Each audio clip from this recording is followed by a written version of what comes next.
Hello.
We are about to start. Just a few minutes. The minister is slightly delayed, so please be patient.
Good evening, ladies and gentlemen. Before we start, we would request you all to follow few instructions. Kindly switch off your mobile phones. Please do not leave the auditorium while the ceremony is going on until and unless it's an emergency. In case you want to leave early, we would request you to please occupy seats at the back. And we would really appreciate silence while the dignitaries are speaking. It is my honor to welcome you all to the 8th PAN IIM World Management Conference and the second edition of the Globalizing Indian Thought Conclave, hosted by IIM Kozhikode from 16th to 18th of December. Celebrating the success of the past 7 editions of PAN IIM WMC and GIT conference last year, the IIM Kozhikode fraternity is truly honored to welcome you to a forum where the best minds from India and abroad deliberate and define the future of management and business. We all know that the impact of business and development on our planet and society has assumed center stage, especially since the turn of the new millennium. As extant business models and development struggle to emerge with the big impact solutions for the seemingly intractable issue of sustainability, the relevance of alternatives such as traditional Indian thought leadership and the ability to influence decisions in a global arena take on humongous significance. And hence, the theme of PAN IIM WMC, Responsible Business for Sustainable Development. This three-day conference seeks to debate and reflect on responsible business and sustainability-related imperatives that can be grounded in wholesome lessons from the traditions and the past. As India has been instrumental in transforming businesses globally, the Globalizing Indian Thought Conclave aims to offer an opportunity for inquisitive and keen thinkers across professions to deliberate on the ageless Indian ideas, converging into a plethora of creative platforms. I once again welcome all the dignitaries and would request our Honorable Director, Professor Debashish Chatterjee, respected Deans, and Professor Deepa Sethi, Co-Chair GIT 2021 and Chairperson PGP LSM, to kindly light the lamp.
Thank you, professors.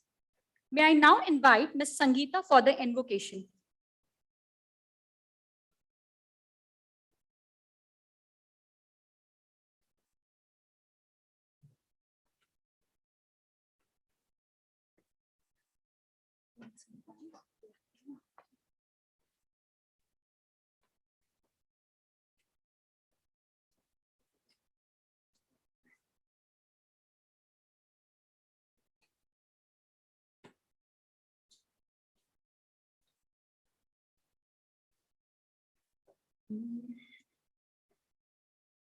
मैत्रीं भजत अखिलहृजयत्रीं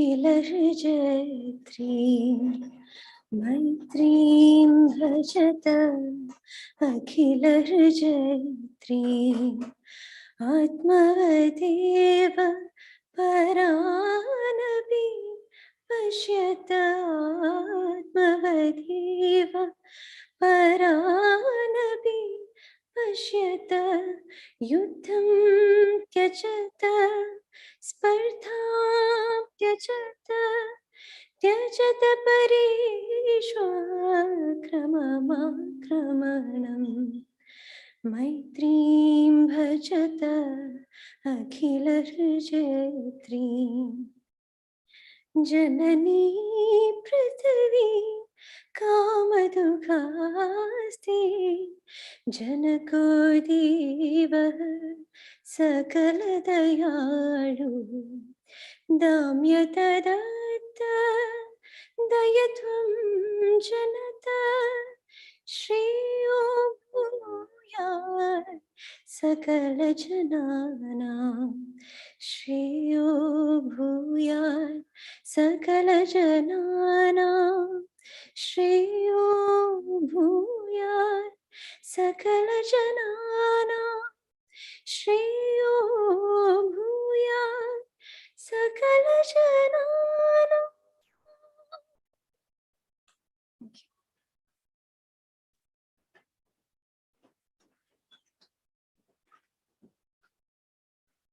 Thank you, ma'am. May I now request our Honorable Director, Professor Debashish Chatterjee, to address the gathering and inaugurate both the conferences.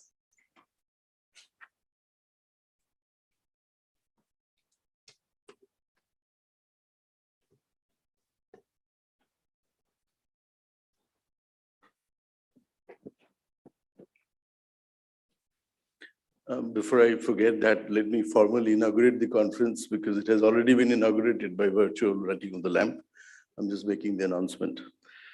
The inaugural address will be a bit long because we have our next speaker scheduled precisely at specific time. We would like to honor that. And so bear with the address because this is going to be a comprehensive dossier of what this 3 days promises to be.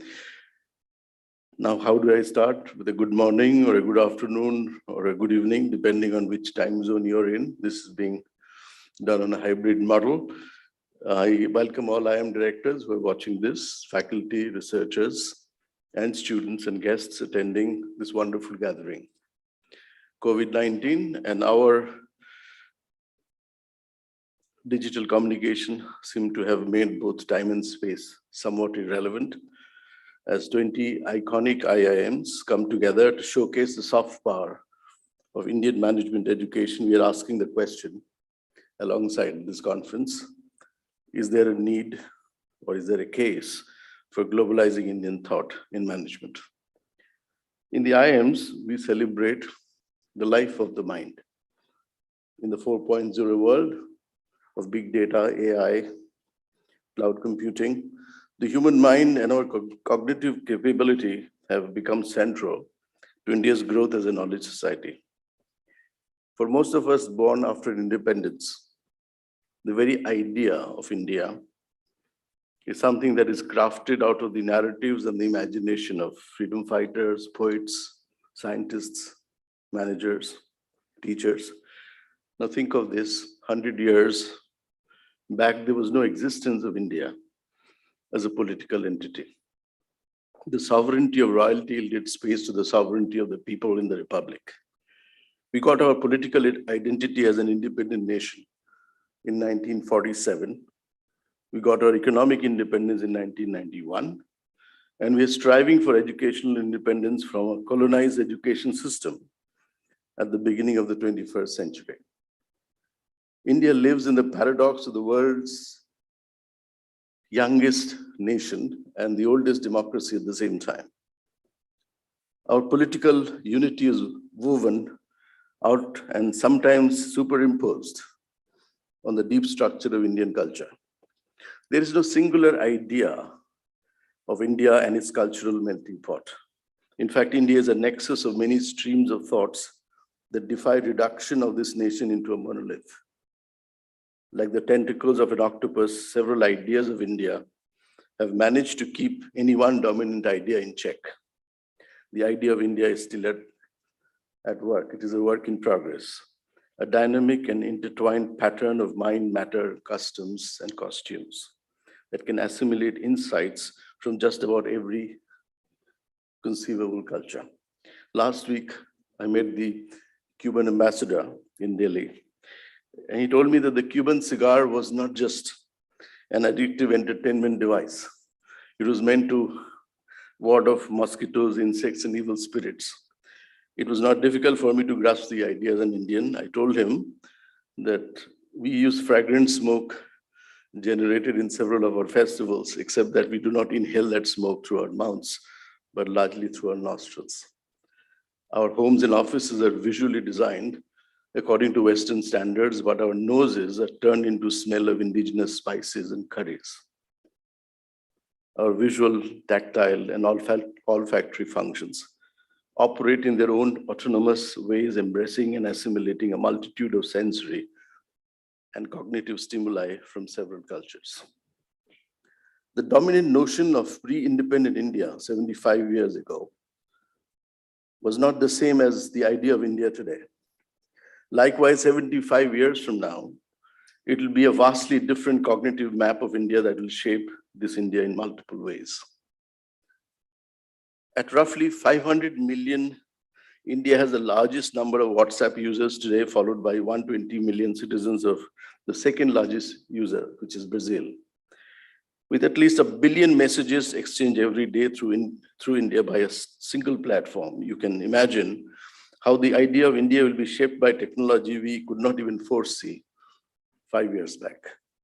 The life of the mind in our iconic and yet credible institutions, such as the IIMs and the IITs, have some impact on India's destiny, will have some impact on India's destiny in the next 75 years, if we choose to emerge as India's most vibrant and valuable soft power assets. In pursuit of our vision for the future, Indian Institute of Management Kozhikode in its Silver Jubilee celebrations had announced IMK Scholars for Future 2021. This is an award for early stage doctoral students pursuing a PhD in management from institutes, universities ranked in the NRF rankings. 6 candidates were shortlisted for an interview with the Board of Academics. After a final round of interaction with the director of IIM Kozhikode, the 3 doctoral students who are receiving an award in this conference would be Mr. Ravikant Vajrapu of IIM Bangalore, Ms. Bhadra KV of IIT Madras, and Ms. Gitika Raj of IIM Kozhikode. The selected participants will receive a cash incentives of 1.5 lakhs respectively, 5 lakhs INR respectively each, and they will also get the opportunity to present their proposals in the Pan Am World Conference. You could applaud a little louder, congratulating them. Thank you. This conference will showcase several eminent panels. Among the eminent panelists, there is a meet of the editors panel where you can hear a diversity of chief editors from 4 important journals in management: the Journal of Knowledge Management, Spanish Journal of Marketing, Journal of Information Systems Management, and Journal of International Management. Our inaugural and valedictory panel will have a star cast of luminaries, including Professor Tarun Khanna, who you will hear shortly, from the Harvard Business School, chief guest, our chief guest for the day. And then you will also hear Peter Senghi from MIT, the guest of honor. We'll hear Deepak Jain, former Dean of Kellogg and INSEAD, and Mr. S. Shiv Kumar, Head of Agribusiness and IT in ITC. Some of the titles in Pan Am Conference would include Effect of Superstitions on Consumer Purchase Intentions, Agency Costs and Corporate Governance, Some Solutions for Different Problems, Evidence of Sustainable Management Practices from Ancient Indian Literature, a Thematic Analysis. Some of the titles in the Globalizing Indian Thought Conference would include Chanakya Niti, Startup, and India Software Management, Conceptual Analysis, Interpreting Human Values for Information and Communication Technology, Evidence from 3 cases in India. In this conference, we'll see the confluence of the digital and the devotional. We'll have a session on globalizing Indian thought from Swami Sarvapriyananda, minister and spiritual leader from Vedanta Society of New York, Ramakrishna Mission, and Sister Shivani from the Brahma Kumaris Spiritual Mission, who will speak in the valedictory session. Our knowledge age has heightened the global competition for minds. Attracting talent and intellectual capital from around the world is seen as a potent tool for enhancing a nation's soft power. Not so long ago, India had a long and impactful influence as Vishwaguru, the educator of the world. Nalanda, Takshashila were known for far and wide as propagators of wisdom.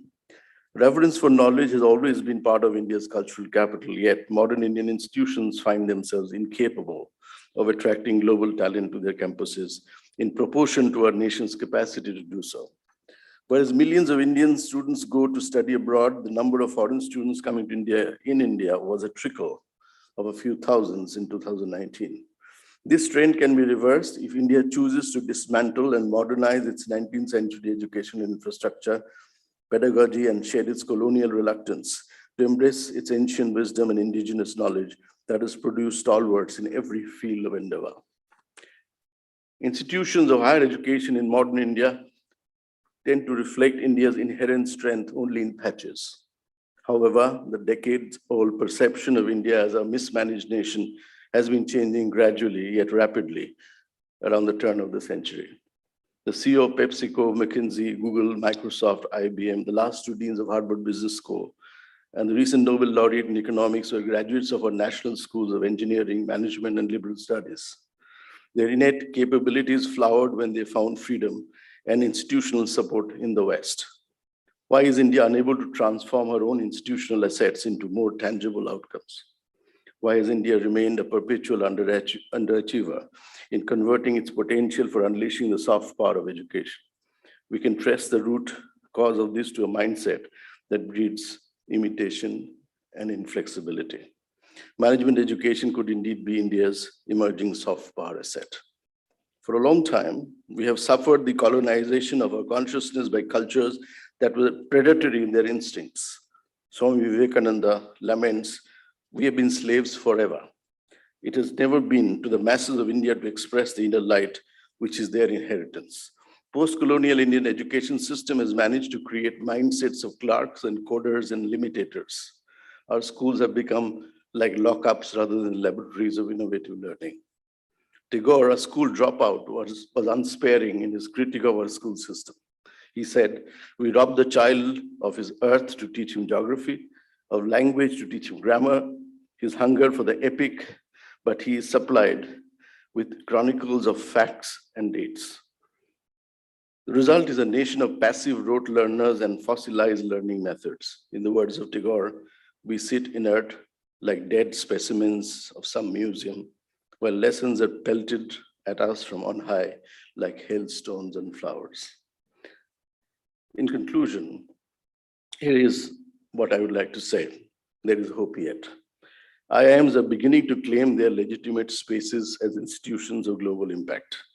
Many years ago, the same Vivekananda made a very powerful case for management as India's most underdeveloped soft power asset when he said, "Why 40 million Englishmen could rule 300 million Indians?" He said that the secret lay in the organization, accumulation of power, and the coordination of will in the midst of million mutinies of India. In simple language, he argued for management of the national will to excel. We at IIM Kozhikode have consciously chosen to reflect on what IMK will be able to contribute to India and the world with our Vision 2047, globalizing Indian thought. That's the year political independent India becomes 100 years old and this IIM in Kozhikode turns 50. In this century, the developmental model of the world is shifting from consumption to caring, from producing to innovating. Sustainability will be the keynote for a world brought to the brink of disaster by unchecked models of consumption. The sheer scale, scope, and potential impact that India will have on the 21st century businesses make Vision 2047 a worthwhile aspiration. We do believe that India's century has come, and it is here, it is now. Jai Hind. Thank you.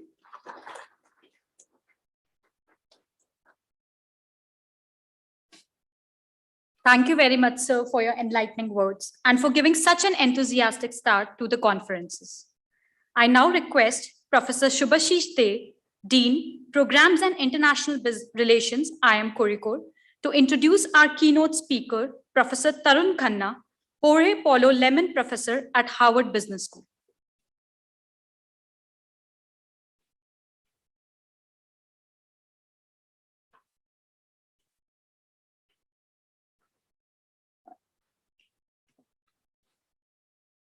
Good afternoon.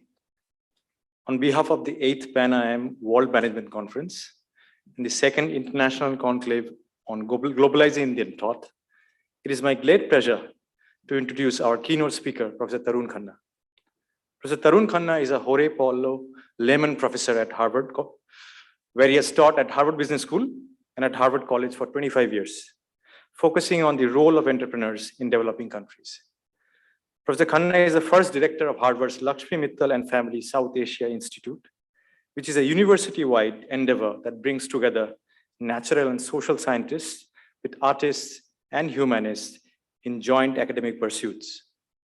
His latest book, Trust, and his earlier book, Billions of Entrepreneurs, chronicle creative ventures in China, India, and beyond. He also co-authored Winning in Emerging Markets, which is a framework for building world-class enterprises in emerging markets. A related free online course on the edX platform, Entrepreneurship in Emerging Economies, has been taken by over 600,000 students across 200 countries. Professor Khanna has published extensively in some of the top journals of the management discipline. He's also been an author to numerous case studies and teaching materials for the benefit of the academic community. Since 2015, he has been appointed to several national commissions by the Government of India on issues related to entrepreneurship and higher education. Professor Khanna is a co-founder and board member of several commercial and non-profit ventures across emerging markets. It is indeed a great privilege to have Professor Tarun Khanna with us today. His keynote address will be on cultivating trust in order to unlock India's growth potential. So without any further delay, let us all welcome with a wide round of applause our keynote speaker, Professor Tarun Khanna.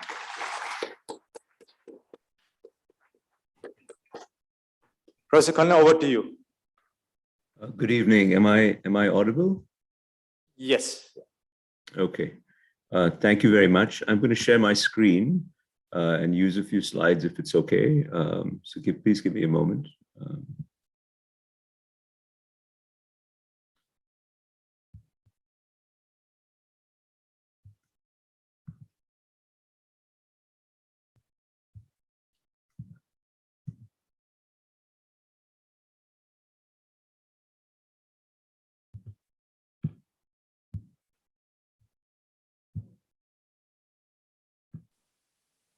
Is the screen visible?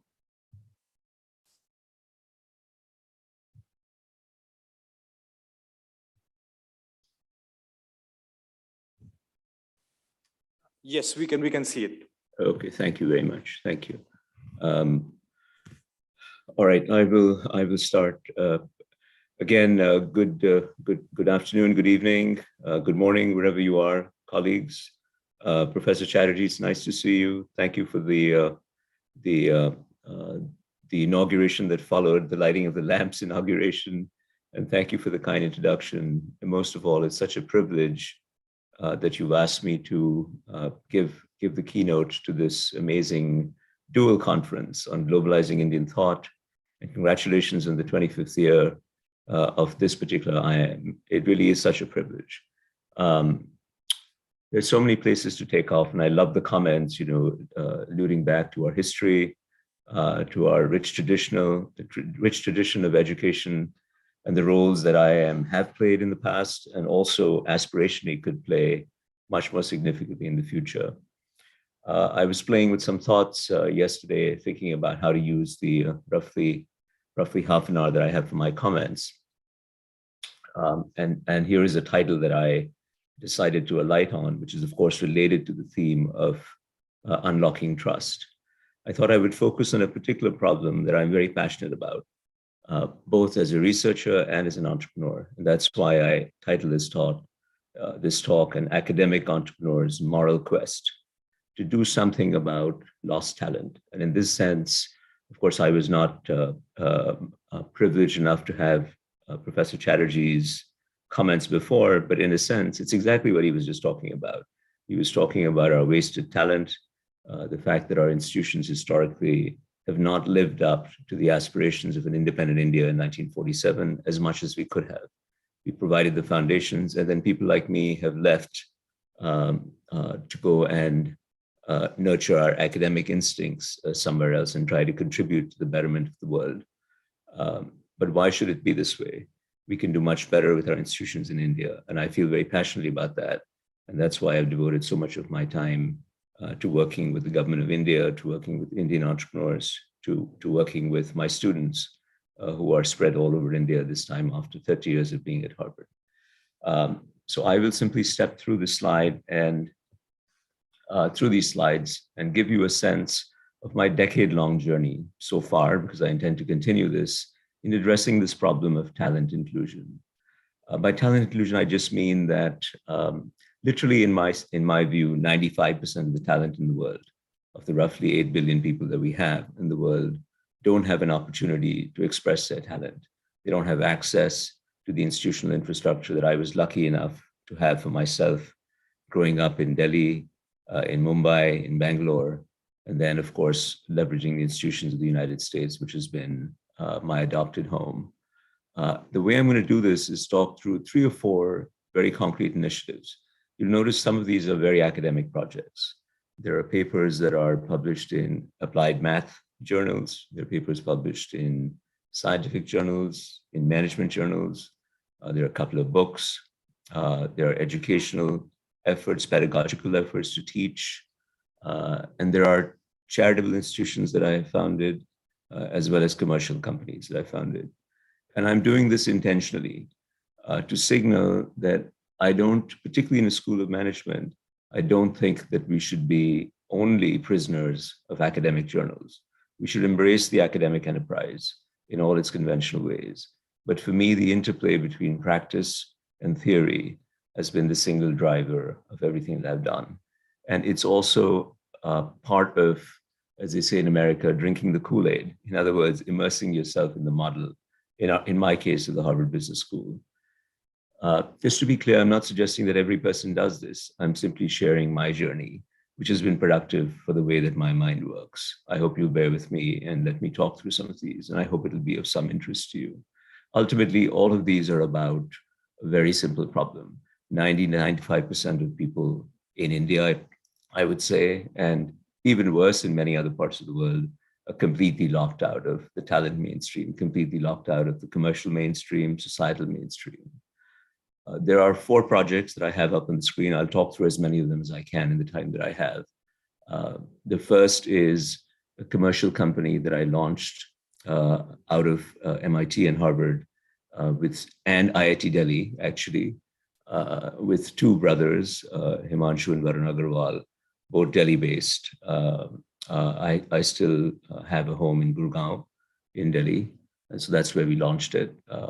One was a graduate of MIT in Boston. I'm, of course, at Harvard. And the third was an IIT Delhi graduate, and he worked out of Delhi office. It was called Aspiring Minds. We built it for 10 years.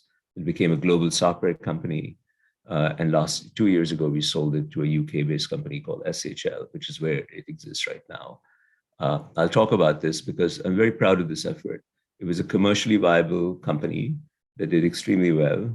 But more importantly, I think it enabled the life. I hope it's not overstating it to say it changed the course of lives of maybe 500,000 young people in India, in China, in the Middle East, in parts of Southeast Asia, and even a few in America, which is something that came straight out of our research in our algorithms, so to speak, in departments of applied mathematics, computer science, and departments of management.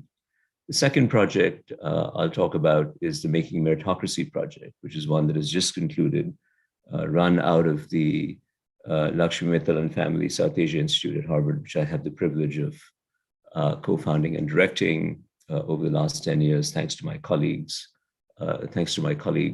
Drew Faust, who was the president of Harvard, who enabled me to launch it or encouraged me to launch it some time back, jointly with the Fairbanks Center for Chinese Studies, which has been operating at Harvard for almost 70 plus years.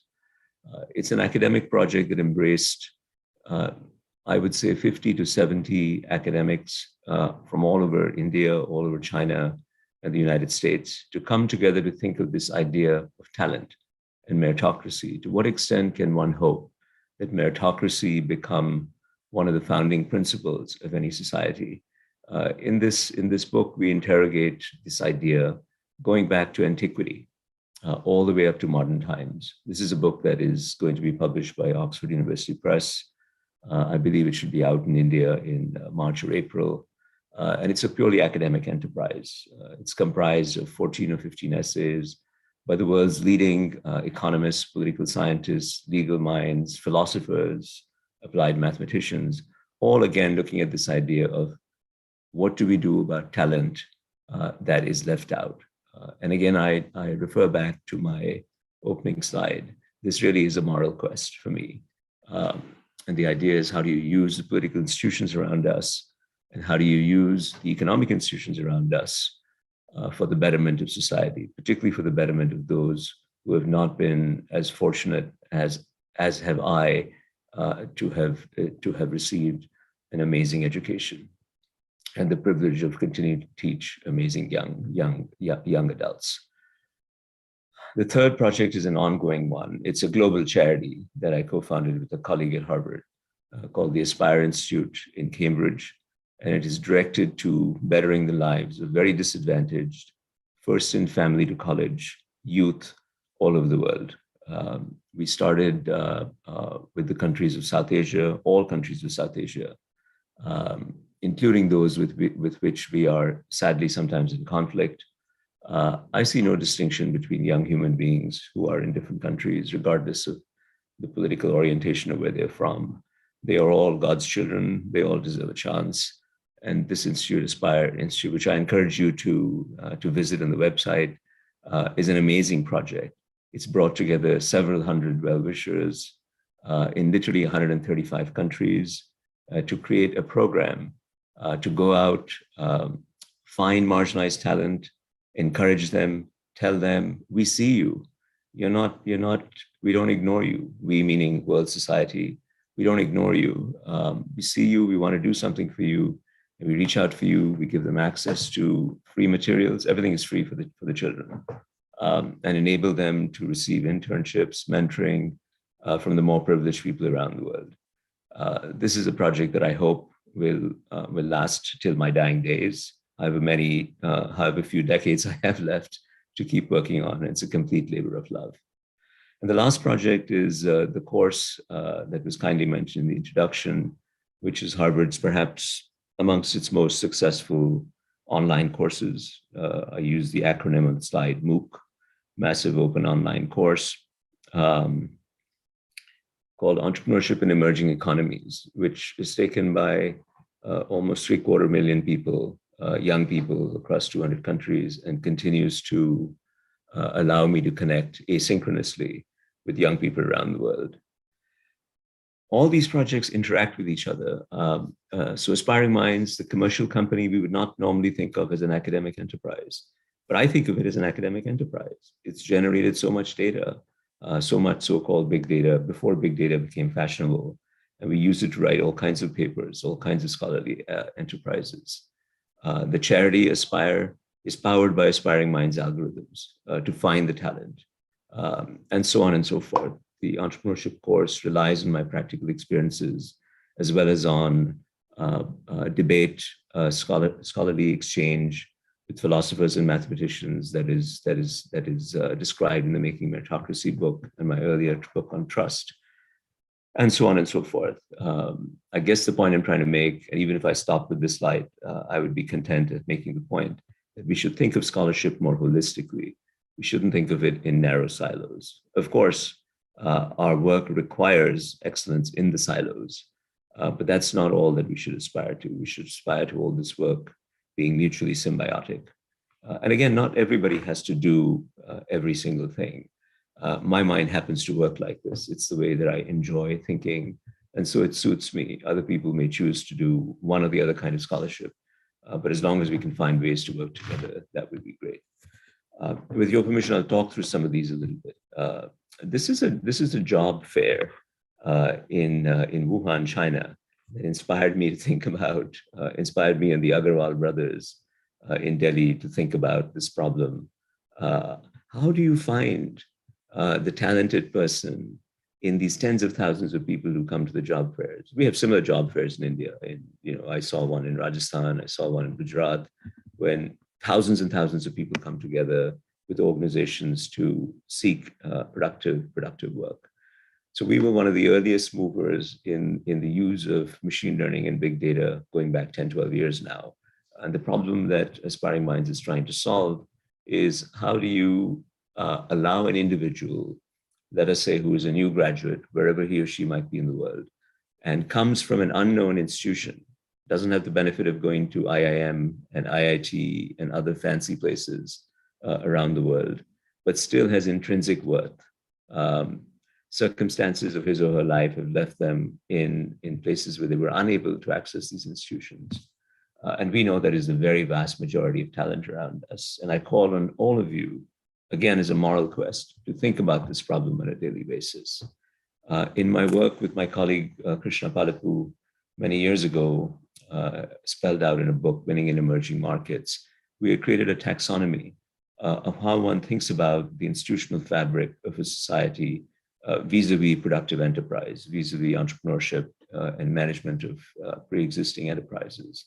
And I put up here 3 elements from this taxonomy, which was intended to be a non-mutually exclusive, but somewhat collectively exhaustive list of candidate institutions that might help a person who seeks to enter into an economic transaction. And I put up here 3 words just to illustrate what they might be. For this person on the screen to signal that he should get a job despite not going to a Harvard or a Princeton or an IIM or an IIT, he has to signal his credibility. He needs the help of a credibility enhancer. The information about his intrinsic capability or the task that he's able to perform, given his life experiences, needs to be credibly communicated, validated, and transactions ex post adjudicated by some enterprise. Those are the things that, if you think for a second, it's what the IIM will allow you to do. Those of you who are graduating from the IIM or are graduates of the IIM, the fact that you had an IIM degree allowed you to enter the mainstream economy, among your many other talents, I'm sure. But without that, it would have been difficult to enter in a smooth way. But this gentleman on the street, which is a stock photo, doesn't have that luxury. So we created Aspiring Minds to allow anybody, anywhere in the world, to take a test on a mobile phone. And we had hundreds and hundreds of different tests, from very, very simple tasks to the most abstruse. Use that to signal the credibility to an arm's length enterprise who wouldn't know him or her and potentially get a job. Sorry, this is a slide is not meant to be the Chinese slide, but this is from our Beijing office some years ago. This graph is interesting. I don't know how it might be a little bit hard to see, but really the shape of the distributions. This is data of the scores of one of our most basic tests on AMCAT that we produced many years ago. And the blue line in each of these distributions of scores on English, logic, and quantitative assessment, which are pretty standard assessments in any standardized test. I'm sure they're the kinds of things, among others, that your entrance exam at IIM tests for. I know when I took the IIT JEE, this was among the things that we'd have been tested for. The blue line is for the top 100 colleges in India, and the orange or reddish line is for rest of the college. Think the next 1,500 colleges. And the point I want to make is that while, of course, those who are going to the top 100 colleges do better, the distribution is right-shifted. The blue distribution is right-shifted compared to the orange one. The fact remains that there is a very healthy overlap. In other words, there are lots of people who are in college number 962 who, in a capability sense, are indistinguishable, measured capability sense, are indistinguishable, whether you use English or logic or demonstrated quantitative ability, indistinguishable from those who are graduating from the top 100 colleges. Simply a quantitative way to make the case, quantitative graphical way to make the case that there is just a lot of talent that is wasted. Professor Chatterjee alluded to this over and over again in the words of Swami Vivekananda a few minutes ago, in the words of Gurudev Rabindranath Tagore, really saying that asking us to liberate our way of thinking so we can solve the biggest problem. And I cannot think of a bigger moral catastrophe than a wasted human life. The creation of Aspiring Minds led me to write this book many years ago. It's a story, it's a collection of personal reminiscences of working with people who have either co-created enterprises and charities with me, or who are doing inspiring work in developing countries all over the world. I refer to my very good friend, Dr. Devi Shetty in Bangalore, not so far from Kohipot, where you are, doing amazing work. Dr. Shetty always grabs my arm whenever he sees me and says, "Do you know how many people are dying because they don't have access to cardiac surgery today?" For him also, the building of Narayana Health, which is an amazing Indian healthcare enterprise, is of course an economic proposition. Without being commercially viable, it unfortunately would be an idea and not as impactful as what Devi and his cohorts have created. But it's also a moral quest for him. So I talk about my work with Devi over the last 15 years, in a very, very small way, helping him build Narayana hospitals to create the lowest cost cardiac surgery enterprise in the world.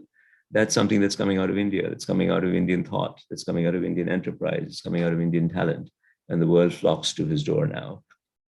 I was introduced to Devi by my other very good Bangalore friend, Kiran Mazumdar, who also is showing us with her creation of Biocon what we can be capable of, even in our own surroundings. So this book is an attempt to pull together the idea that what the entrepreneur needs to do is inspire trust around them, even in an environment that is institutionally compromised, that lacks the credibility enhancers and transaction facilitators and adjudicators and information analyzers that my taxonomy was talking about earlier.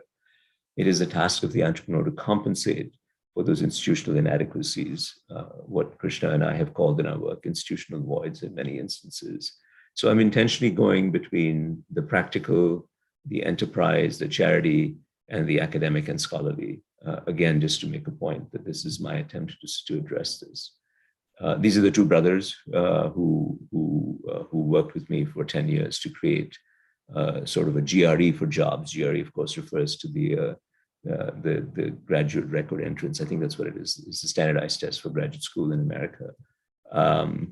There are examples of the kinds of tests that we did. Automata on the top left, we're very proud of. It's the world's, at the time that we did it, not anymore, is the only machine learning based program grading enterprise. In other words, you write a software program. How do you know if it's a good program? Well, there's a basic way you know it's a good program is, if it works. You run it and it gives you the answer that you think it's going to do. Then there's a higher order of quote unquote works, which is it computationally efficient? Is it using available computational power efficiently? Which is a huge thing these days, given the amount of crunching that goes on with big and bigger and biggest data sets all over the world. And then after that, there's another order of, is the program working, which is a mathematician's view of the program. Is it a beautiful program? Is it elegant? Does it look like a work of poetry? Is it symmetric? Is it elegant? Is it parsimonious? So we try to address these very hard things with that program. Companies like Amazon use it even in their US operations to hire engineers. So that's on one extreme end. On the top right is another one, the world's only automated motor skill test. In other words, if you're a plumber, you're an aspiring plumber. Of course, you need to know a little bit about plumbing and water and so on and so forth and get some intuition.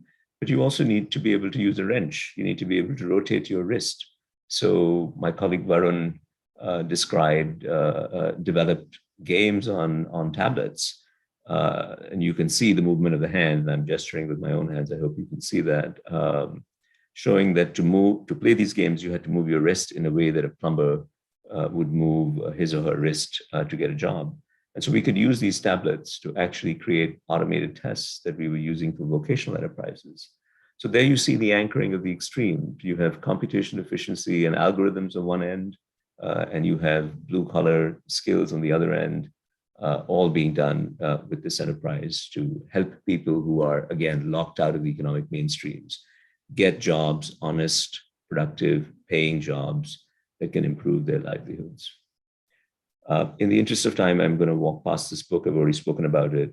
Very excited to see it come out in India in a few months, 3 or 4 months. It's co-edited with the historian of China, Michael Sonyi, who's a specialist of the Qing and Ming dynasties and leads the Fairbanks Center for Chinese Studies at Harvard, just as I lead the Mittal Institute for South Asia, a collection of essays which I commend to you when Oxford puts it out. Let me switch to an ongoing effort, which is consuming some of my time with my co-founder, Karim Lakhani, who is an expert on artificial intelligence at Harvard. This is a charity that spun off from Harvard University. It's headquartered in Cambridge, and we have satellite hubs in Bangalore, in Sao Paulo, in Brazil, in Johannesburg, and soon, I believe, in Bali, in Indonesia, just to provide local places where low-income, first in family to college students will first and foremost be identified by us, recognized, introduced to each other as a global peer group of young people. So this is the age group of 18 to 26. And it's 18 to 26 because in many parts of the world, including in India, if you're not from a fortunate background or are not fortunate to have the support of your family and social structure, or you're busy working to make ends meet, it takes a while to get to college and to go through college. And so our 18 to 26 age group includes mostly people who are finishing college, and they are, again, the first intergenerationally in their families to even make it to a 4-year college. That's the target population we have here. And this was inspired actually by my friend Karim, basically saying, your country, India, my country, I'm an Indian citizen, even though I live in the United States, produced Srinivas Ramanujan. Why can't we produce more Ramanujans? There are many Ramanujans out there, but how do we find them? How do we find them? And then what can you and I, sitting here in our privileged positions in Harvard, do about it? Beyond thinking about it and lamenting the existence. I'm a big believer in continuing to get my hands dirty and take my ideas into the world and see if I cannot actually trigger some change. There is a lot of formal research done by my colleagues and by numbers of scholars around the world showing that society suffers when you can't find and nurture what we call the lost Einsteins and these hidden Ramanujans. I've just put up here some papers that published recently in economics and management journals talking about, can we advance the world knowledge frontier faster if we find talent better? What happens to an inventor in America? Who becomes an inventor? What the idea of exposure to innovation is probably the primary initial catalyst to get people moving on the journey to being an entrepreneur and an innovator. This is a graphical description. I should have put up the website here because I would love for you all to engage by going on the website. By you all, I mean everybody in this room and on this virtual web room and live stream room.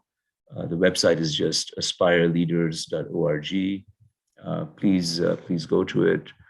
We literally are several hundred, maybe even 1,000 volunteers spread across 135, 150 countries working on this project. We spun out of Harvard last year, and so now we're an independent charity. Everybody here is a volunteer. Nobody makes any money at all, and everything is 100% free. Last year we had Here's an amazing statistic. We had 35,000 applications kick in from 150 countries. Remember, these are extremely disadvantaged people. Kick in to say, we want to participate in this. We want to throw our ring in. We want you to administer tests to us. We want you to see what we're good at. And then we want you to help us, point us to resources that can help us better our futures in some way. That 35,000 fell dramatically to 14,872. That's the yellow line in the rightmost column on the screen, which may not be visible to you quite so easily, I recognize. And the reason it fell from 35,000 to about 15,000 is people didn't have access to data, right?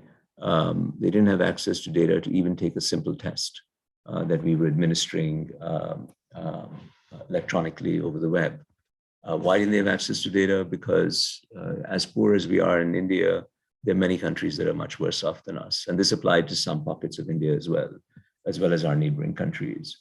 They were racked by lack of technical infrastructure, civil war, conflict, societal problems, torrential rain, climate change, what have you.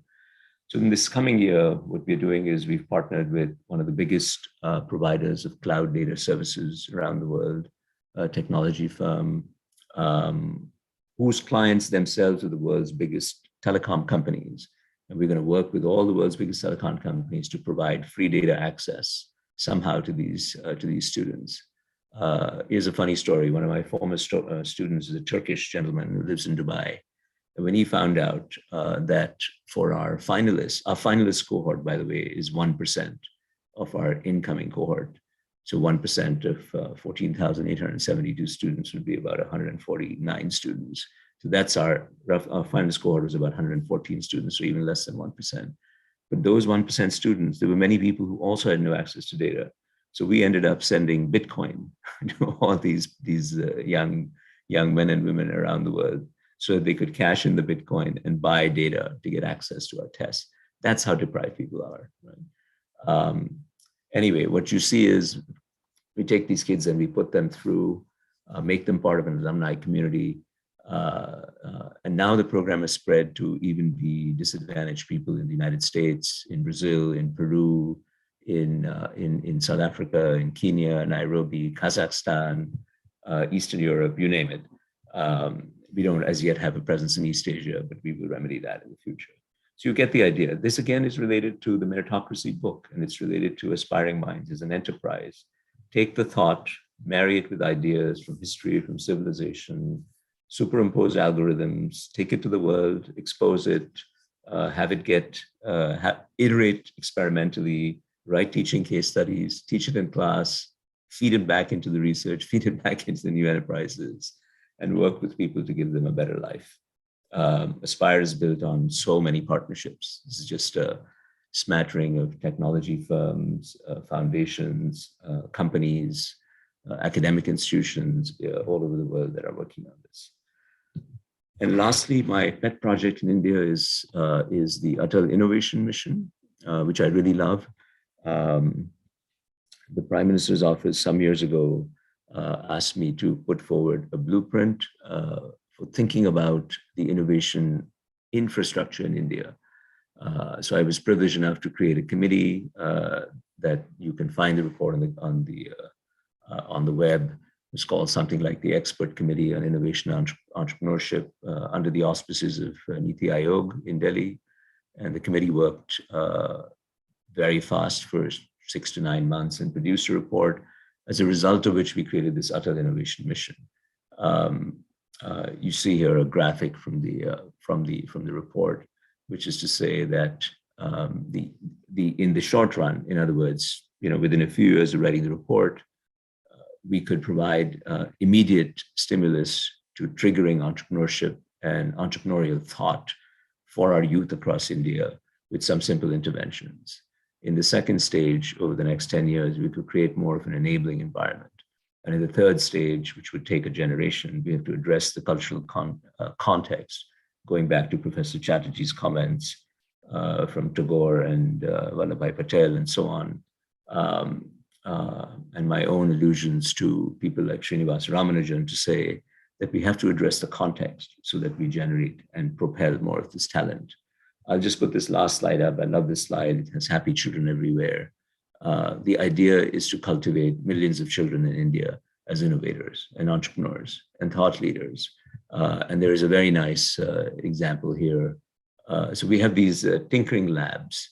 I don't know the numbers, but directionally we have several thousand tinkering labs, which are really maker spaces or workspaces where kids can come and rather than do science the way I was taught science in middle and high school in India, which is again by rote learning and memorizing texts and then taking the national exam and the IIT.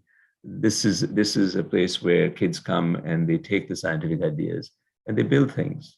I saw a lovely robot outside of Delhi that a student in 9th standard had built. It was a robot that was basically helping his Mali, his gardener,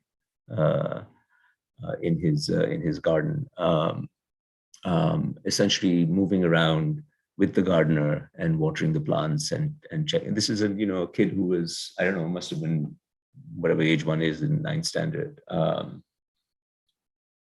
13 or 14 or something like that. And here's another one that's a smart laboratory created by another student in the Atal Tinkering Lab Marathon in 2019, shortlisted as one of the top 50 girls teams in the She Codes program. And I could go on and on. But I'm going to stop there and again exhort you to join me in what I call my moral quest to do something about lost talent. And that at the end of the day is the function of all academic institutions, including the IIMs and my own adopted institution of Harvard University. And frankly, it should be the moral quest of all of us who are more privileged members of the society. I'm extremely grateful to you for giving me the honor of inviting me and for giving me a few moments for me to share something I'm very passionate about. Thank you so much, Professor Chatterjee and others. Thank you very much.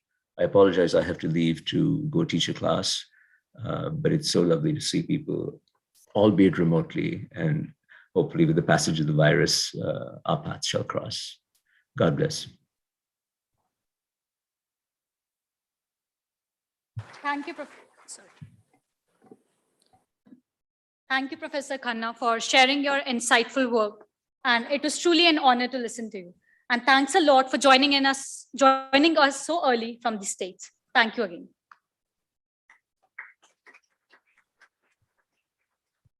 I now request Professor Shubhashish Dey, Dean, Programs and International Relations, IIM Kozhikode, to introduce our keynote speaker,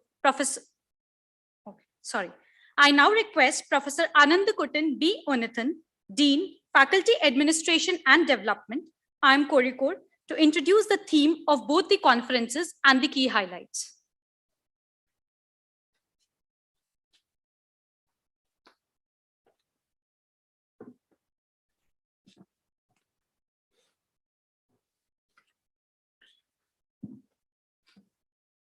Respected Director and Patron of the conferences, Professor Debashish Chatterjee, the esteemed keynote speakers of the day, Professor Tarun Khanna and Dr. Peter M. Senke, Professor Shubhashish Dey, Dean Programs and International Relations, Professor Sridhar Guda, Dean Executive Education, co-chairs of the conferences, Professor Rajesh S. Ubadhyayala, Professor Deepa Sethi, Professor Pranabesh Banerjee, Professor Surya Prakash Padi, Professor Sebastian, Technical Committee Convener, dear research scholars, my dear faculty and staff colleagues of IIM Kozhikode, esteemed directors, deans, faculty members, and scholars from many premier institutions attending the session online on Zoom webinar and YouTube streaming.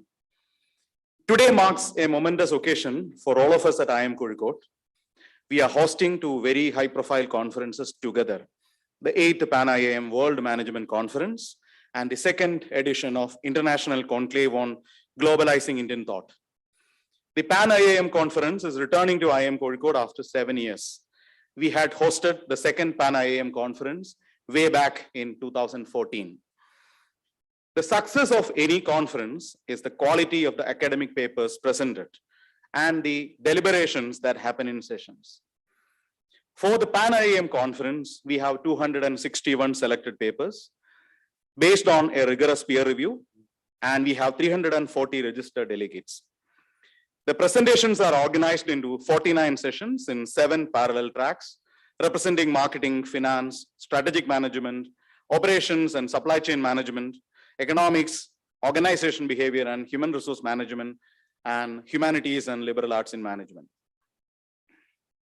The International Conclave on Globalizing Indian Thought in its second edition is very close to our hearts. It represents the ethos of IIM Kozhikode, a reflection of our institutional aspiration. For us, the statement globalizing Indian thought is not just a catchy theme, but a kind of true north, a beacon to guide all our activities. This conference has attracted an eclectic mix of contributions from diverse disciplines. We have 119 papers, which will be presented in 26 sessions in 3 parallel tracks for the GIT conference. There are 160 registered delegates for the conference.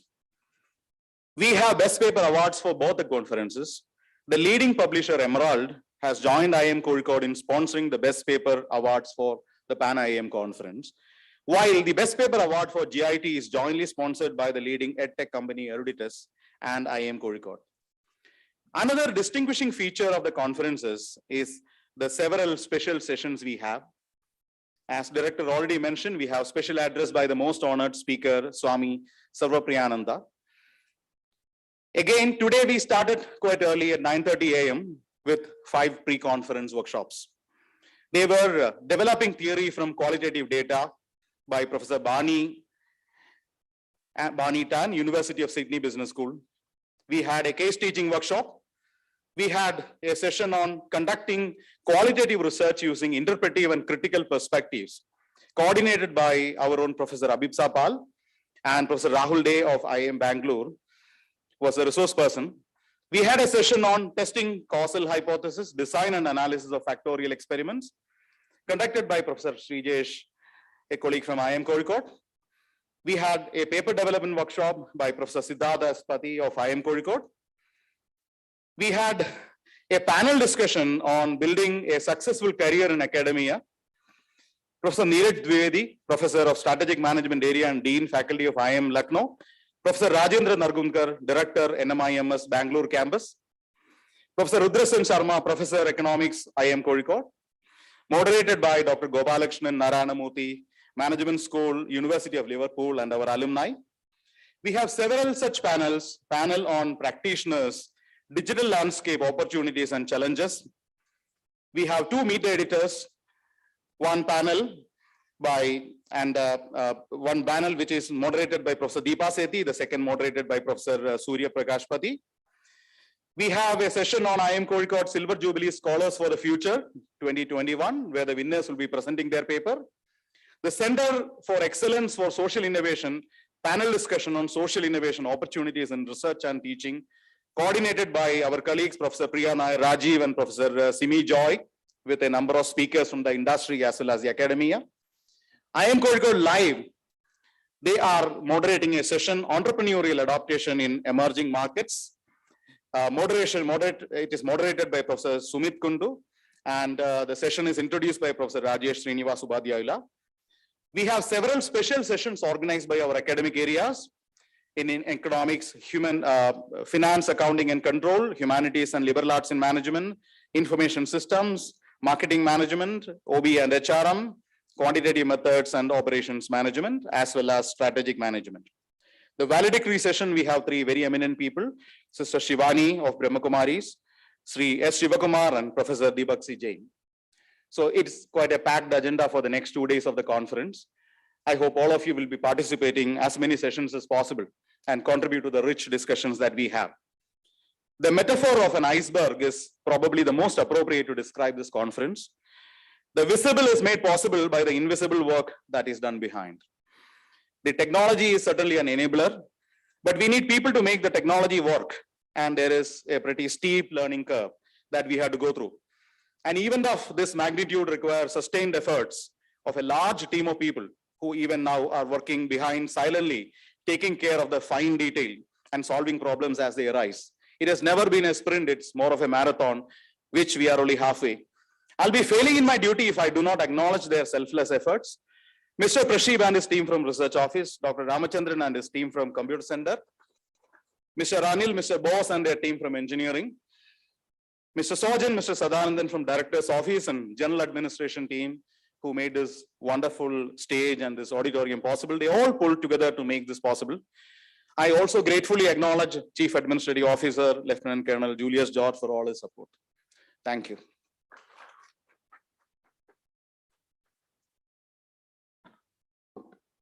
Thank you, Professor Onathan, for explaining the theme to our audience.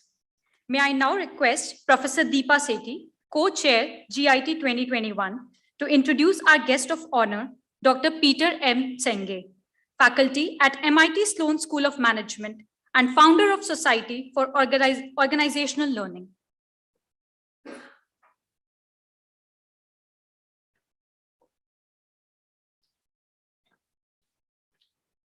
Before I formally introduce our chief guest, I would request our director, Professor Chatterjee, to share his experience with the chief guest.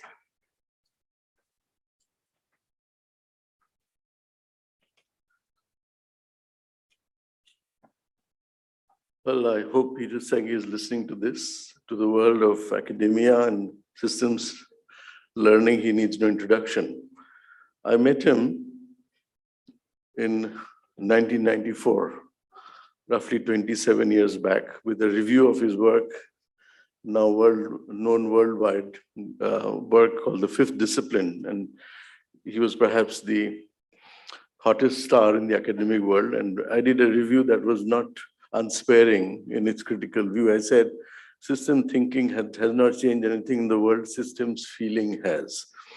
And any academic of pedigree would be reluctant to change his viewpoint just because a bad review has come. But here was a generous man, generous to a fault, who said, if you could write a book based on your critique of my work, I would be happy to endorse it. And because Peter Senge was the biggest name at that point in time, still is a formidable name, the publisher agreed to publish whatever I wrote.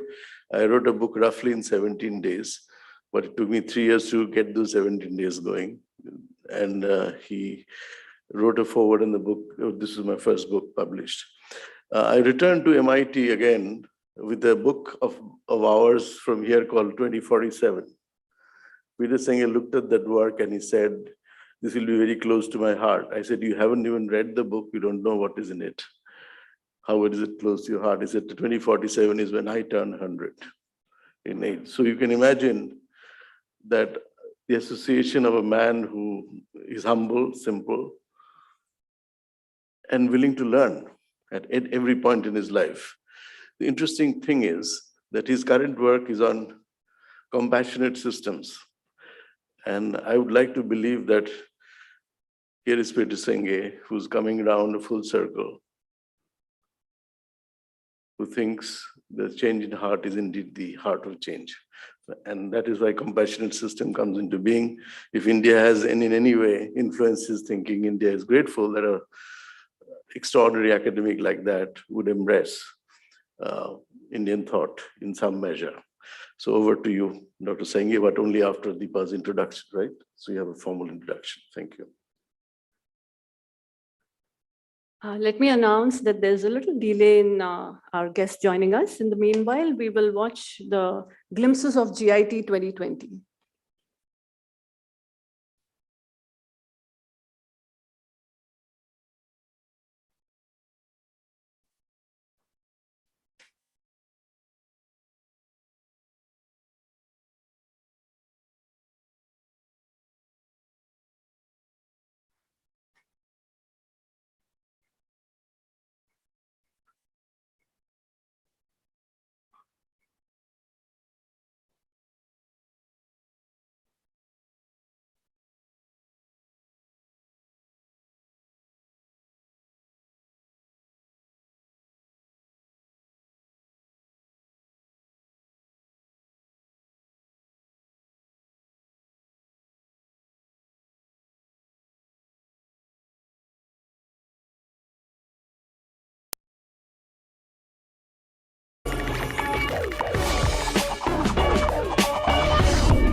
GIP 2020 is IMK's signature convention. This is also our institutional mission, our design principle, and the basis of our aspiration to be counted among the world's best schools. Kozhikode has, in a modest way, advanced India's global footprints. Our vision for 2047, the centenary of Indian independence, and the golden jubilee of IMK. The museum is a repository of knowledge about Indian business heritage that would broaden the discourse on Indian business, introducing historical depth and a sense of rootedness in Indian culture. Globalizing Indian thought is about creating a confident and secure identity as Indians to strengthen our roots and give wings to our new generations. India has probably discovered the third way of geo-relational leadership of the world. Both the US and China has had problems with their GPS system, G for guilt, B for pride, S for shame. India's core ethos has been Vasudhaiva Kutumbakam, the universe of borderless humanism. Unlike the US and China, India's sadhana has not just been to be the best in the world, but perhaps to be the best for the world.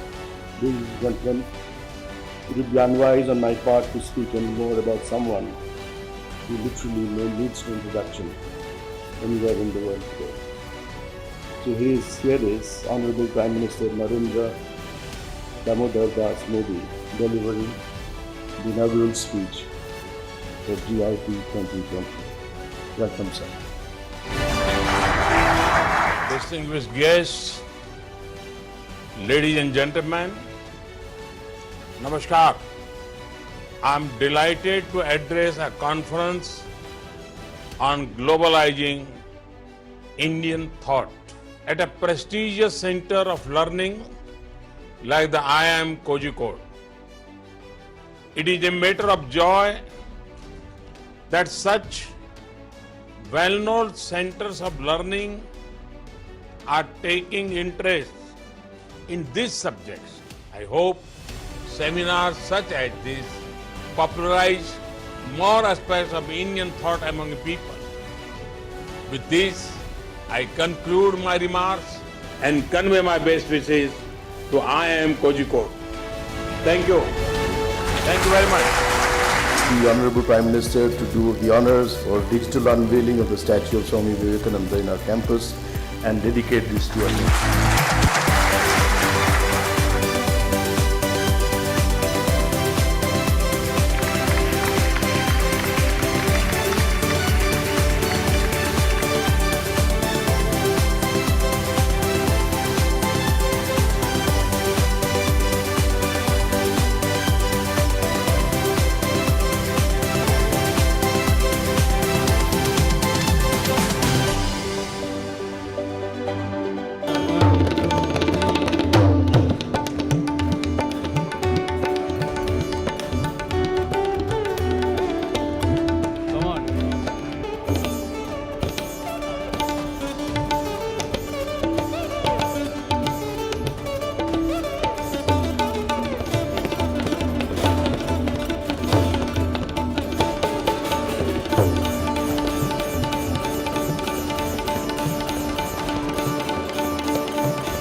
We are still waiting for the guest to join due to certain connectivity issues. It's taking some 5 more minutes. We'll watch another video of the campus. Kindly bear with us. Thank you.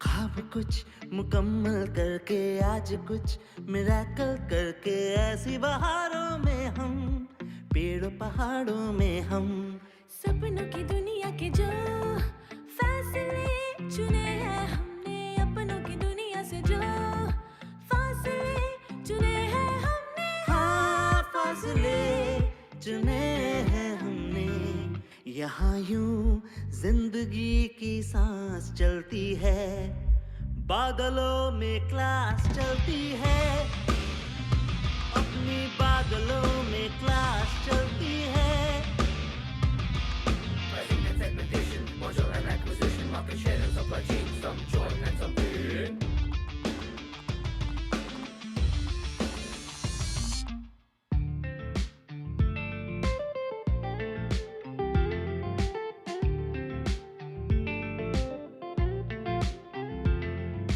Classes में माहिर देखो बातें जो की है हमने cases की खातिर देखो रातें जो जी है हमने डांस म्यूजिक एंड थिएटर इधर पे तो सब चलता है लाइफ की हर बात में हाँ कोई ग्रुप या क्लब चलता है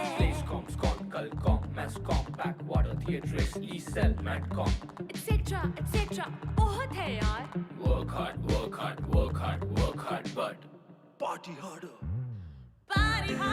का देखो अपना ये नारा है हौसल की फाइल्स अपनी रूबरू हमारा है सीढ़ियों पे जिंदगी के राज हमने बांटे हैं कितने बसे हैं घर और कोई अब तक कुंवारा है वहाँ जहाँ बादलों में क्लास चलती है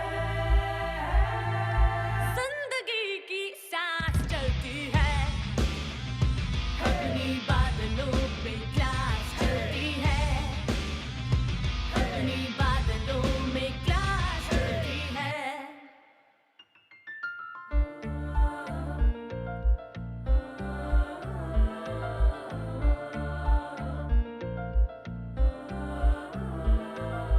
इतनी सारी चीज so many memories वो दोस्तों का साथ वो एनसी वाली रात वो लाइब्रेरी वाली शाम वो हार्ट फॉट संग्राम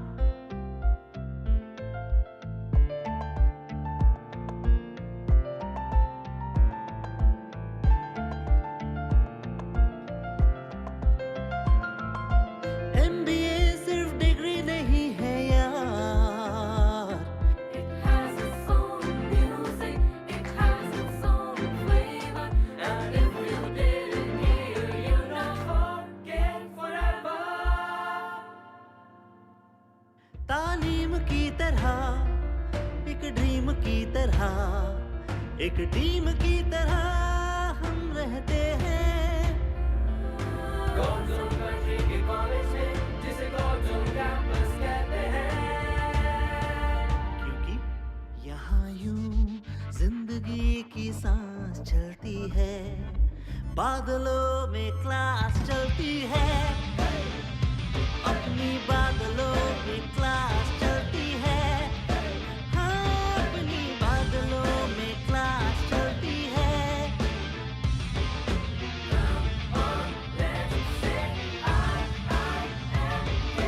बादलों में क्लास चलती है बादलों में क्लास चलती है बादलों में क्लास चलती है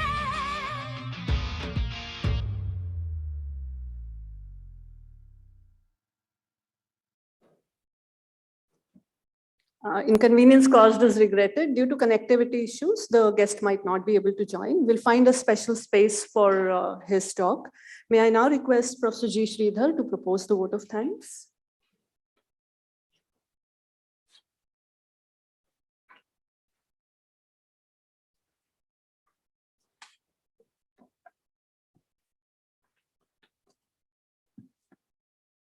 Namaste to everyone. On behalf of both the conferences coordinators, let me have the pleasure of thanking everyone who was part of this August occasions. I said occasions because two, though it is one, but it is two different functions. Let me first thank Professor Tarun for his wonderful work that which he has done on entrepreneurship. And the way he has narrated is truly inspiring. Though we could not have him for a long period of time, precisely about 20 minutes, he spoke wonderfully about 4 different aspects of what he has done in his academic career. And the moral quest for the lost talent has been truly an inspiring one. I have been fortunate to read one of his books, which was on trust, and the way he has related the moral quest to the problems that which he has observed in India and developing countries is something truly remarkable. And on a personal front, I cannot resist myself speaking about the first chapter, which was on Amul. So the way he narrated about this Amul and the way the trust has been enabled in doing the business was truly an eye-opener when he has been comparing it with others. Let me also thank all the directors and the members of society of all the IIMs who have been steadfastly supporting us in the endeavor of conducting Pan-IIM. If you just recollect yourself, there are only 2 occasions on which all IIMs come together. One is the admissions, the second is Pan-IIM. I wish we will have more such occasions where we can meet and discuss and deliberate. This occasion of Pan-IIM is special and different from admissions, where several of the IIMs have come together, try to debate, generate ideas, eventually generate and disseminate ideas, which are worth and probably helping many academicians and practitioners. I would be feeling my duty if I don't mention the support of Professor Debashish Chatterjee. Having observed him for the last few days, specifically on this particular event, which is likely to go for the next 2 days, his detailed, his actions on details is something which is really what we can think of. Professor Singh has come. Okay. Professor Deepa.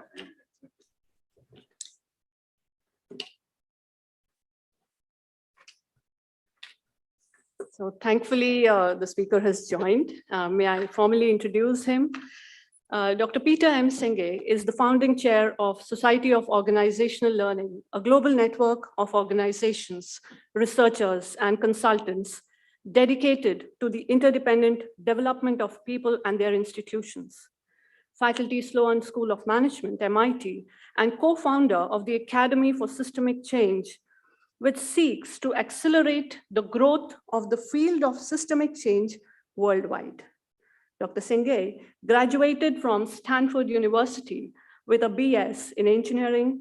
He holds an MS in social systems modeling and a PhD in management from the MIT Sloan School of Management. Dr. Singh's work centers on promoting shared understanding of complex issues and shared leadership for healthier human systems.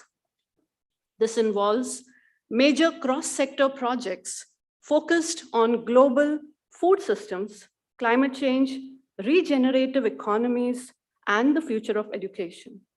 He is the author of the 5th discipline and co-author of 3 related field books, Presence and the Necessary Revolution.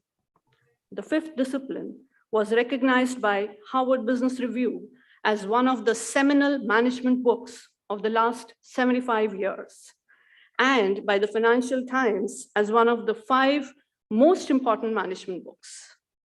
He is driven by the desire to understand how we can work together to live in harmony with one another and with the Mother Earth.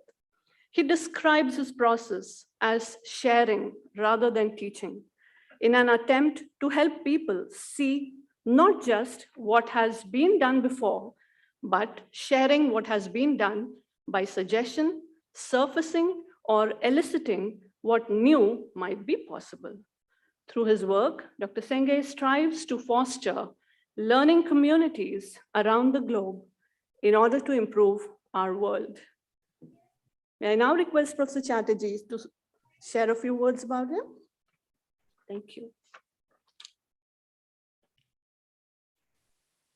Don't need to come between you and Dr. Peter Senge, just that you're going to listen to a man who lives most of his writing and teaching, and I've been a beneficiary of that.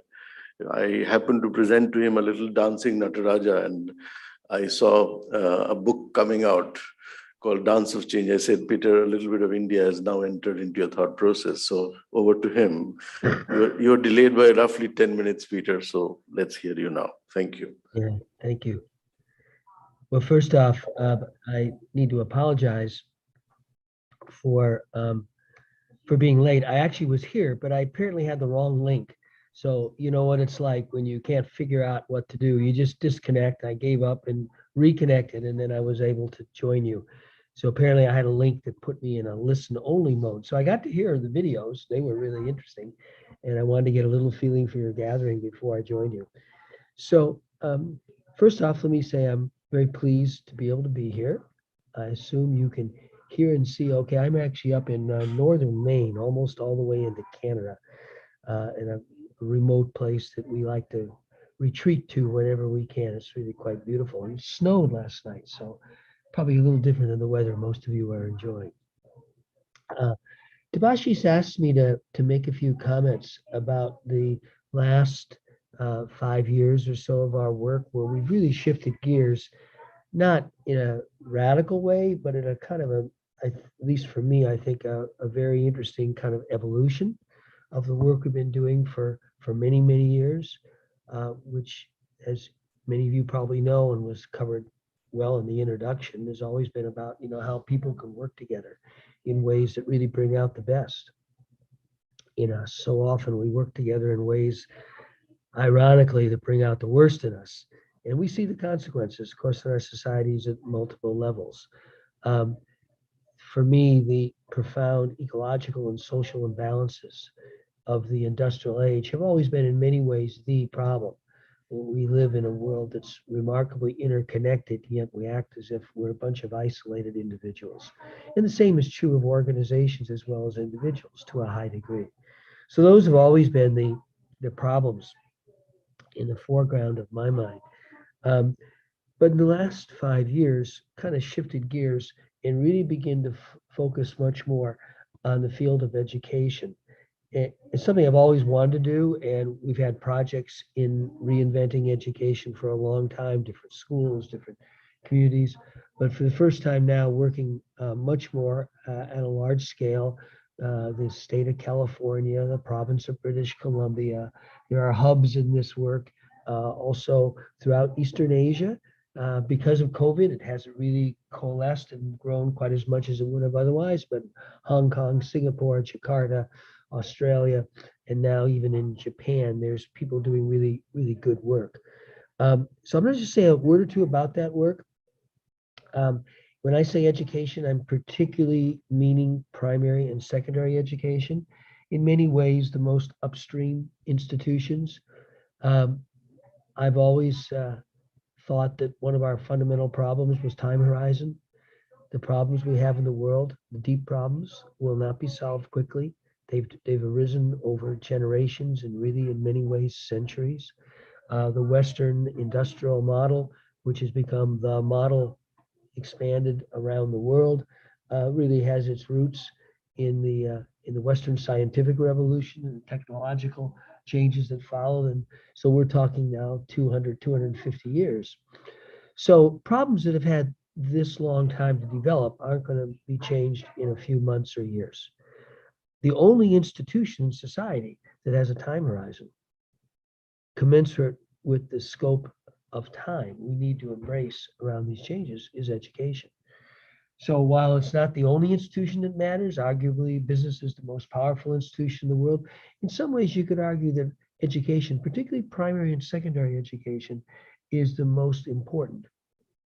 There's an old saying in traditional Chinese culture that the mark of every golden age is that children are the most important members of society and teaching the most revered profession. And if you think about it, it makes so much sense intuitively. The children connect us. You know, people will rush into a burning building to save a child, but they don't even think about if it's their child or not. The children connect us. We have a profound biological connection to the well-being of children. We look at a child, we don't care what culture or place in the world it grew up, it smiles and we smile. That connection we have with the infant and the young child is really quite profound. It connects us. Secondly, because when you're dealing with children, you're dealing with the future. It naturally pulls you into a orientation or deep caring about the long term. As a systems scientist, one of our problems has always been we can explain intellectually what's likely to happen in the long term. We can see the trends, we can analyze a lot of the underlying structures. The problems of today, like climate change, are not new. Many people who've been looking at the system of global climate destabilization have been writing about it for 50 to 70 years. But what we have trouble doing is developing a sense of caring, a deep sense of responsibility for that future. So it's not just an intellectual problem. The intellect is very important, obviously. It's just inadequate to mobilize the depth of commitment and concern and ultimately imagination and energy needed. We have to tap our deeper sense of connection, not just our intellectual ability to understand interdependence. The core idea in the work we do in education now, and over the years, the last couple of years, it's developed this term, compassionate systems. Our initial partners were the IB network, and one of the reasons we got started in different places around the world was because we were partnering with international baccalaureate schools. And the educators in that network are wonderful innovators. They have a great deal of autonomy that many educators don't have. Most primary and secondary school educators are given a curriculum and told to deliver it. The IB educators have profiles of learners they're trying to develop, ideas of the criteria, and lots of collaboration, a lot of professional development, but a lot of autonomy to develop the particulars of curriculum. It's kind of the way good teachers would really like to operate, always.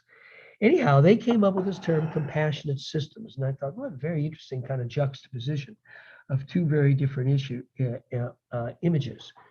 The problem with the word systems, I know this because I've grown up with it, is it tends to be heard as technical, like computer systems or management control systems.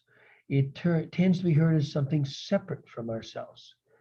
Conversely, the term compassion obviously evokes a sense that how do I develop a deeper sense of personal connection with others and situations so that literally the English word compassion means feeling with, not being sucked up, not being kind of overrun, overtaken by the emotions of others, but just being deeply connected to those. So the idea that we had in orienting this work in education became very well expressed around this term compassionate systems. And I'll just close by summarizing the essence of the idea. It's very simple. It's the idea of profound interconnectedness. It's not a new idea. Of course, as Indians, you'll recognize it as quite an ancient one. My experience is whenever you look at any of the wisdom traditions, whether they're Chinese or Indian or in Southeast Asia or native peoples, this notion that the universe and ultimately life on this planet is an outgrowth of extraordinary interconnectedness. Nothing exists by itself, including us. So when I say profound interconnectedness, I don't just mean the interconnectedness of the world around us. I mean how I, as a human, am woven into that tapestry. How what I'm seeing. And it's not separate from me. It's a product of my cognition. The literal process of cognition is a process of profound interconnectedness. We are not simple recording devices recording passively some external images that come into our brain. That's not the way human or the living system cognition works. We interact with our world, and in that interaction, we bring forth something called awareness. So in this work, we kind of focus on three fundamental levels in which profound interconnectedness always manifests, and are working with educators around the world to weave these three levels into all facets of education, from the earliest years on through secondary education. The self, the system, as I said, the very acts of perception are expressions of interconnectedness. The social reality, the reality of family and friends, teams. A lot of the most innovative work in education for years has been collaborative learning, kids learning how to help each other learn. I have a good friend who developed a method of teaching algebra where he teaches almost nothing. The kids teach each other algebra. So not only are they learning algebra, which is a very important skill technically in developing your mathematics and ultimately your scientific capabilities, but they're developing a capacity to work together because they're helping each other learn algebra. And lastly, there's the level of interconnectedness of the larger systems, the social and ecological reality. So the basic notion of this compassion systems work is that this idea of profound interconnection, self, other, larger reality, could be the foundation of education for the future. And what we're finding in today, ironically, if anything, the COVID pandemic has accelerated this. Educators everywhere know things need to change. They know stress and anxiety are at record levels. They know how I show up as a teacher, my emotional state, my ability to be present, my ability to be calm affects the kids. So that in a paradoxical way, it's a particularly timely moment. And as we watch this work growing at a very large scale in places like British Columbia and California, and my hope is in many places in Southern and Eastern Asia, we see that.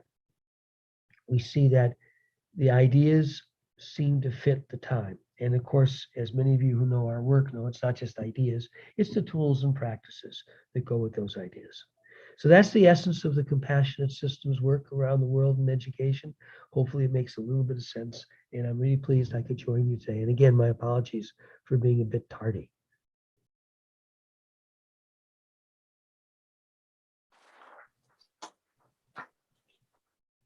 Thank you, Dr. Senge, for your address, and it was an absolute delight to hear your views and thoughts. May I now request Professor G. Sridhar, Dean, Executive Education, IIM Kozhikode, to propose the vote of thanks.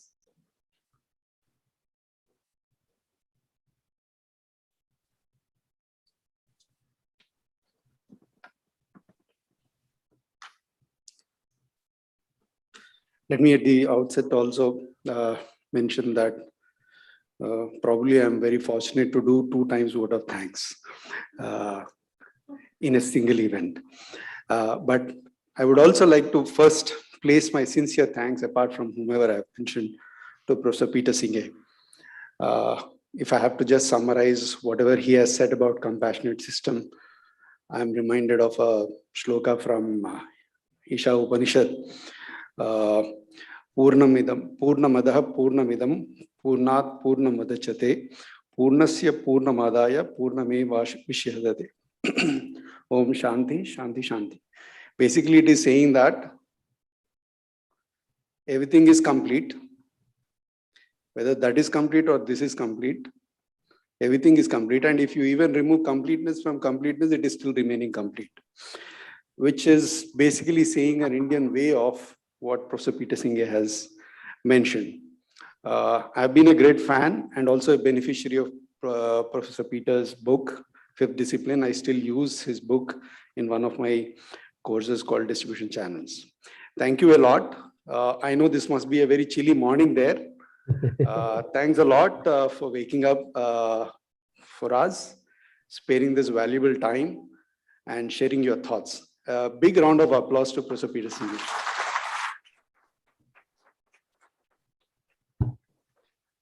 I would again like to thank Professor Tarun Khanna also for whatever he has shared, and Professor Debashish Chatterjee, who has steadfast been with all the teams here.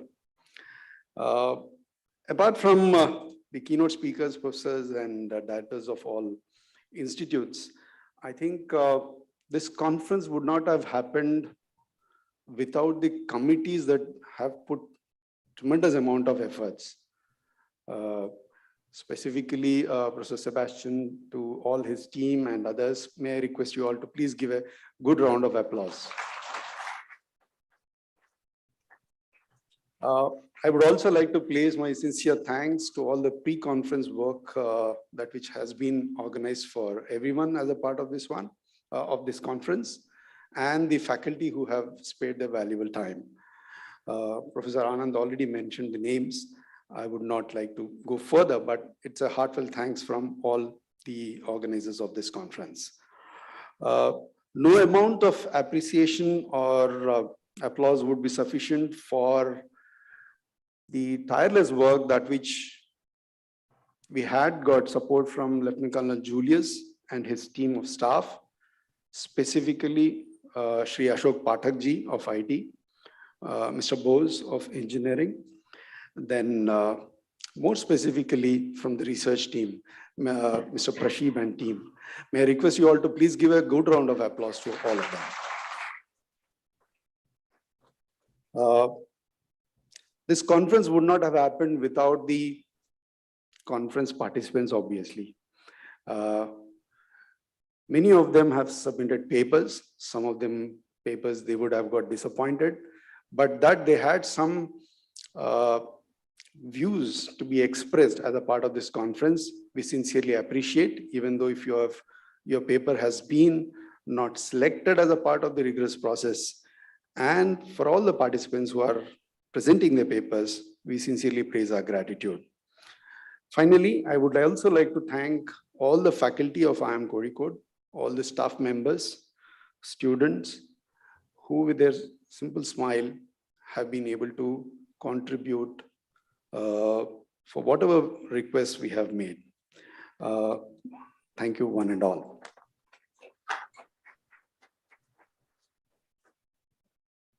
Thank you, Professor Sridhar. May I now request everyone to please rise as we proudly sing our national anthem.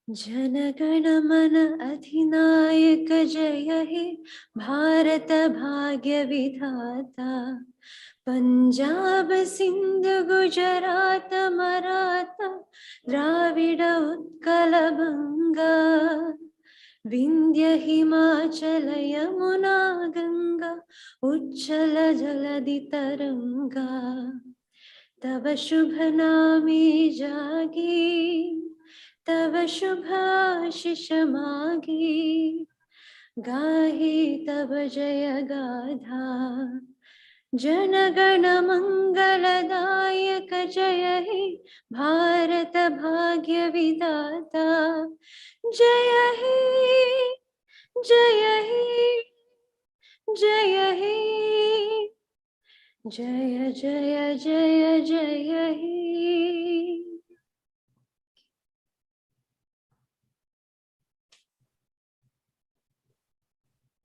This brings us to the end of the inaugural ceremony. Jai Hind, good night.